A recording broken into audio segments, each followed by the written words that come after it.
কোন নবী চিরকুমার ছিলেন না।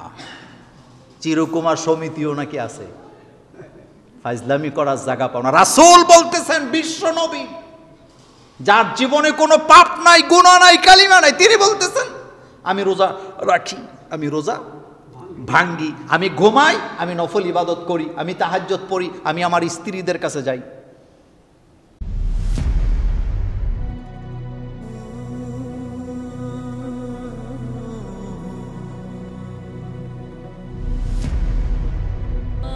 Al Wasatia, enjoy the Quranic message. কিছু মানুষ আছে চিরকুমার থাকতে চায়, এরকম আছে না? পৃথিবীতে কুমারিত্ব বলতে কিছু নেই। কুমারিত্ব বলতে আমি কি বুঝাইছি জানেন?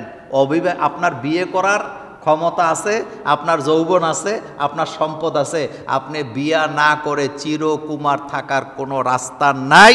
তার কারণ হলো পৃথিবীতে যত নবী রাসূলের আগমন ঘটছে, নবীরাই তো সবচেয়ে মাসুম, নবীরাই তো সর্বশ্রেষ্ঠ। একজন নবীও ছিলেন না যার স্ত্রী ছিল না, যার দাম্পত্য জীবন ছিল না। আল্লাহ পাক বলছেন প্রত্যেক নবীর স্ত্রী ছিল, দাম্পত্য জীবন ছিল। বিয়ে না করে আল্লাহর ওলি হওয়া যায় না। আগে আয়াত শোনার, আল্লাহ পাক কি বলতেছেন? আল্লাহ রাব্বুল আলামিন বলছেন ওয়ালাকাদ আরসালনা রুসুলাম মিন ক্বাবলিকা ওয়া জাআলনা লাহুম আজওয়াজা। আল্লাহ পাক বলেন পৃথিবীতে আগমনকারী একজন নবীও ছিলেন না যাদের স্ত্রী ছিল না। প্রত্যেক নবীদের স্ত্রী ছিল, একাধিক স্ত্রী ছিল। জোরে কোন সুবহানাল্লাহ। এখন শোনেন, কেউ যদি বিয়া না করে আপনারা কবেন আল্লাহর ওলি বিয়া করছে না জীবনেও, এরকমের বলিন না, আছে না? প্রত্যেক নবী বিয়ে করছে। এটা কি মোল্লার কথা না আল্লাহর কথা? আরো জোরে বলেন কার কথা? আল্লাহ পাক বলছেন ওয়ালাকাদ আরসালনা রুসুলাম, আমি দুনিয়াতে পৃথিবীতে যত নবী প্রেরণ করেছি, মিন ক্বাবলিকা, নবী গো আপনার আগে, ওয়া জাআলনা লাহুম আজওয়াজা, প্রত্যেক নবীর স্ত্রী ছিল, প্রত্যেক নবীর দাম্পত্য জীবন ছিল, প্রত্যেক নবীর সংসার ছিল। বিয়ে করেন নাই একজন নবীও আপনি পাবেন না, একজনও পাবেন না। হযরত আনাস ইবনে মালিক রাদিয়াল্লাহু তাআলা আনহু বলেন, আল্লাহ রাসূলের কাছে 3 ব্যক্তি আসলেন। কয় ব্যক্তি? রাসূলের দরবারে 3 জন ব্যক্তি আসলেন।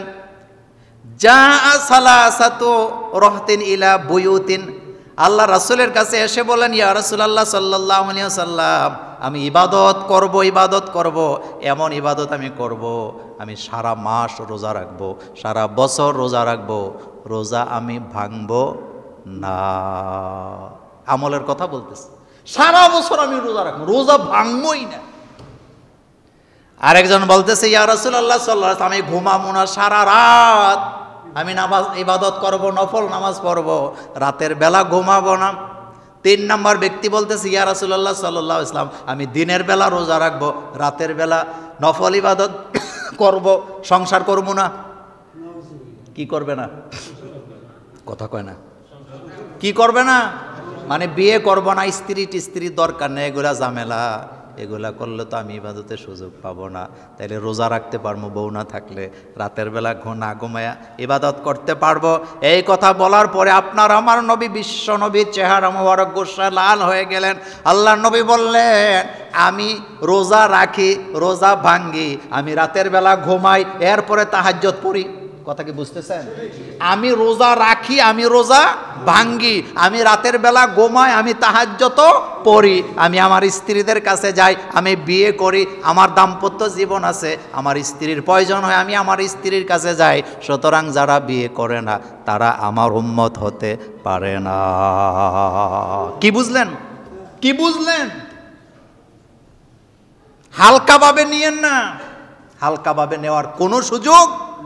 কিন্তু আমাদের দেশে অনেক নেতারা আমি চিরকুমার, কেউ আবার চিরকুমার সমিতির সভাপতি আছিল, বিয়ে করার 5 বছরের মাথায় 3 বাচ্চা, এরকমের ঘটনাও আছে না?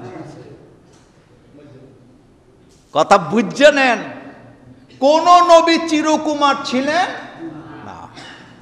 চিরকুমার সমিতিও নাকি আছে, ফাজলামি করার জায়গা পাও না। রাসূল বলতেছেন বিশ্ব নবী, যার জীবনে কোনো পাপ নাই, গুনাহ নাই, কালিমা নাই, তিনি বলতেছেন আমি রোজা রাখি, আমি রোজা ভাঙ্গি, আমি ঘুমাই, আমি নফল ইবাদত করি, আমি তাহাজ্জুদ পড়ি, আমি আমার স্ত্রীদের কাছে যাই। নবীদের স্ত্রী আছে, এই কথা মোল্লার না আল্লাহর?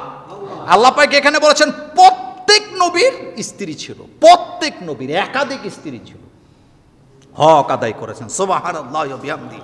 সুতরাং বিয়া না কইরা চিরকুমার থাকার কোনো সুযোগ ইসলামে নাই।